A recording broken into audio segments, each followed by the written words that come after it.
Ni ngatho nyingi muno ni guthi na mbere na guikarania na ithue ni ndakinyirio ndũmĩrĩri ati mundu gwitwo Sifuna ena pressa ni okorwo akiandiria andikia mohoro kahinda gatari kunene koguo leketo in fact ona no oria leketo igwe maoni make. Oversight and accountability processes by the assemblies, the Senate, and the Office of the Auditor General. The President at every turn dismisses concerns raised by both the people and their representatives as noise. He asked those with alternative ideas to give those ideas. Mr. President, I have said before that it is possible to govern and achieve development within the confines of the law, and I want to demonstrate this today. Here is what I would have done. Number one, direct that all national government agencies that owe monies to the people of Nairobi immediately clear their obligations, which are in excess of Kenya shillings 100 billion, and let the County Assembly of Nairobi ring-fence those monies towards development projects, including roads, markets, drainage, garbage collection, and the payment of pending bills. By the way, Nairobi still holds the highest amount of pending bills, over 100 billion shillings, so that if we were paid the 100 billion shillings that the national government owes us, we can clear those pending bills. Number two, immediately transfer all county functions to counties in accordance with the Constitution and the MOU that you signed with Raila Odinga. Dissolve Kura and Kera as per his advice and channel all their budgets to the Nairobi County government to do our roads. Number three, utilize existing legal instruments such as Kara and conditional grants to channel additional funds to Nairobi for streetlights and markets, noting the unique security needs of the capital county. 4. Direct Treasury to honor the disbursement schedule passed by the Senate that legally requires them to transmit county shareable revenue by 15th of every month. You have heard us in the Senate complain of frequent delays, and the Council of Governors as well, frequent delays in disbursement of the shareable revenue, which is part of the problems, the causes of the problems in the counties. And you have heard that a state institution such as State House has already expended its entire budget 4 to 3 months before the end of the financial year. Yet, county governments are behind 3 to 4 months in terms of receipt of their allocation. So you see, Mr. President, it is possible to remain faithful to your oath of office. We want development, but only if undertaken in strict accordance with the Constitution. This is, in fact, is the very foundation of leadership.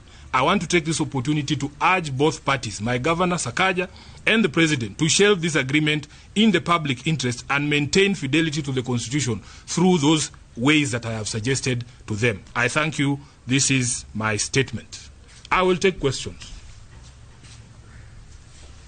if any. Yes. Yes, and my name is from KBC. Given that you have talked about the legal breaches following that particular collaboration, could we be seeing you moving to court or taking any legal action? Yes, the agreement is expressed to take effect within 14 days. Now, I have publicly called on them to explore legal and constitutional means to be able to achieve all the things that they wanted to achieve in that agreement.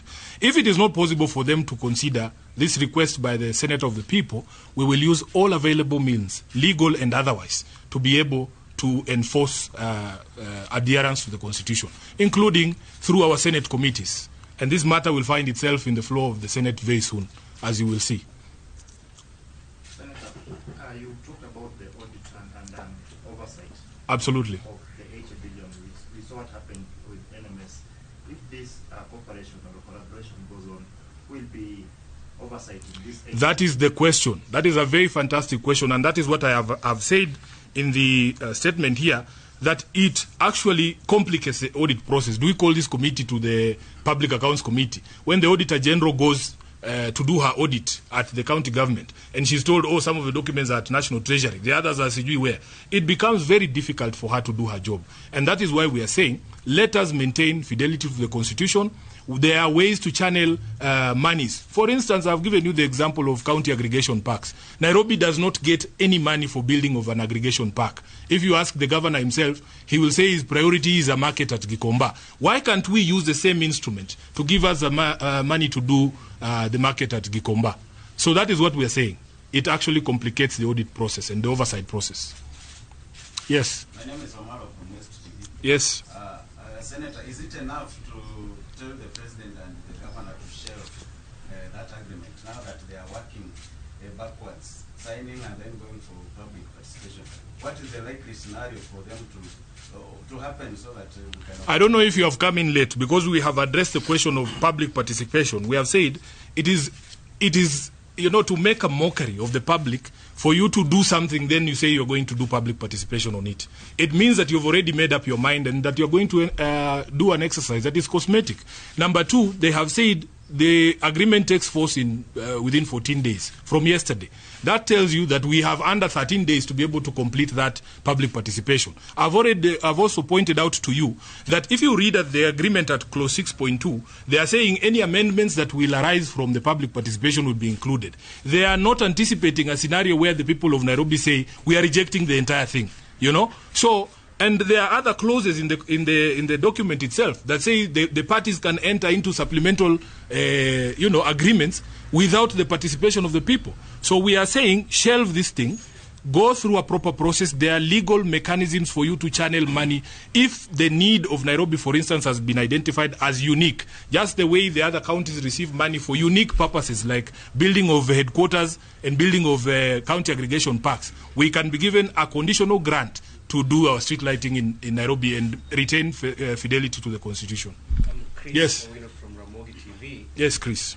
During the signing of that cooperation agreement or cooperation deal between the Nairobi County and the national government, the president and the governor said that Nairobi need to be given special treatment akin to what happens in other cities like London, as opposed to what is happening now when they are being given allocation just like any other county. Do you feel like Nairobi needs that special treatment? Chris, I thought you were in the room when we began this statement. Just go through the statement I have given, that the Urban Areas and Cities Act was passed in 2012.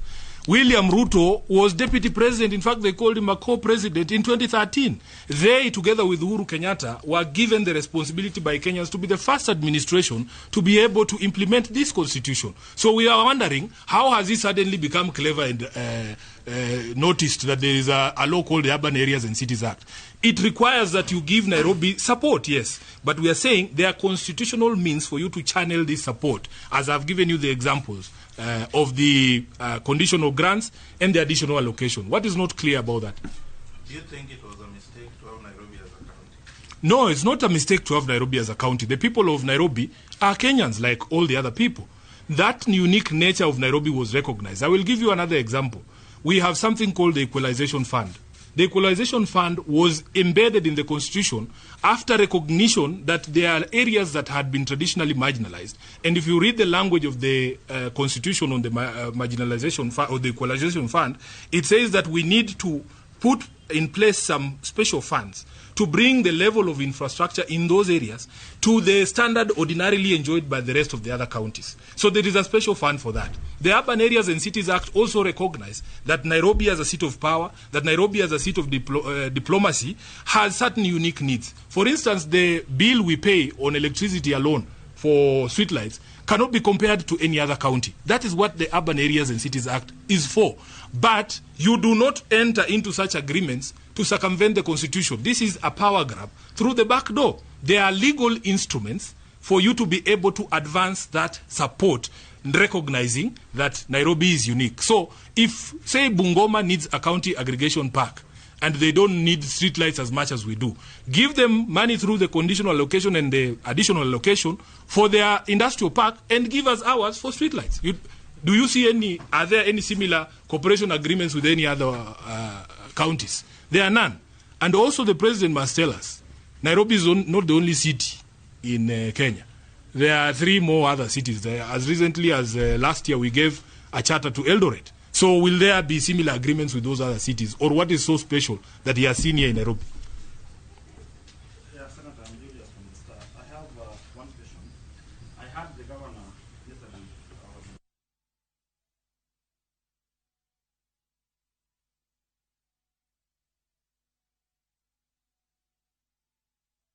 especially on education, for example. Senator Edwin Sifuna akiarĩrĩria ngirimiti ĩrĩa ĩrekeranĩrĩirwo nĩ thirikari nene na thirikari ya Nairobi kũhĩtũkĩra President William Ruto na mũndũ ũgwĩtwo Sakaja governor wa Nairobi. Na arauga ũhoro ũyũ ũrĩa wagĩrĩirwo nĩ gũkorwo ũkĩkĩrwo mũkonde piũ thĩinĩ wa thikũ 14, koguo nĩ thikũ 13 rĩu kuma ira. Akauga ũhoro nĩ wambe ũnyitĩrĩrwo